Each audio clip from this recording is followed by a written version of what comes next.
Hi, இப்போ நம்ம பார்க்க போகிறது நலங்கு வீடியோ தான் பார்க்க போகிறோம். ஸோ பந்தக்கால் நட்டு முடிச்சு கையோடையே வந்து நம்ம நலங்கு வைக்க ஸ்டார்ட் பண்ணிட்டோம். பந்தக்காலில் வந்து இவன் குளிக்கக்கூடாது, தம்பி வந்து குளிக்கக்கூடாது அப்படின்னு சொல்லிட்டாரு. வெறும் ஃபேஸ் வாஷ் பண்ணிவிட்டு ப்ரஷ் பண்ணிட்டு வந்தால் போதும் அப்படின்ட்டாரு. ஸோ நலங்கு ஸ்டார்ட் பண்ணிட்டோம். இந்த நலங்கு வந்து எப்படின்னா பந்தக்கால் நட்டு முடிச்ச உடனேயே இதை வந்து நம்ம ஸ்டார்ட் பண்ணிட்டோம். எண்ணெய் வச்சு நல்லெண்ணெய் வச்சு பச்சை பருப்பு பாசிப்பருப்பு அந்த பவுடரையும் போட்டு நலங்கு வச்சுட்டு அதுக்கடுத்து குளிச்சுட்டு அதுக்கப்புறமா வந்து நம்ம சந்தன நலங்கு வைக்கணும் அப்படின்னு சொன்னாங்க. ஸோ அதே மாதிரி வந்து நம்ம தாமரை மாலை போட்டு அழகாக இருந்துச்சு. அந்த மாலை தாமரை மாலை போட்டு நம்ம வந்து சந்தனம் எல்லாம் வச்சாச்சு.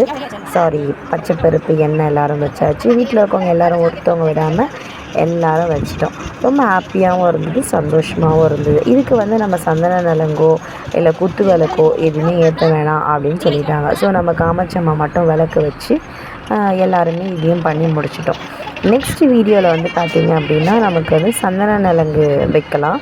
ஸோ அந்த வீடியோ வந்து எடுத்தோமா அப்படின்றது கொஞ்சம் டவுட்டாக இருக்குது. அதையும் நான் செக் பண்ணிவிட்டு போட்டுடுறேன்.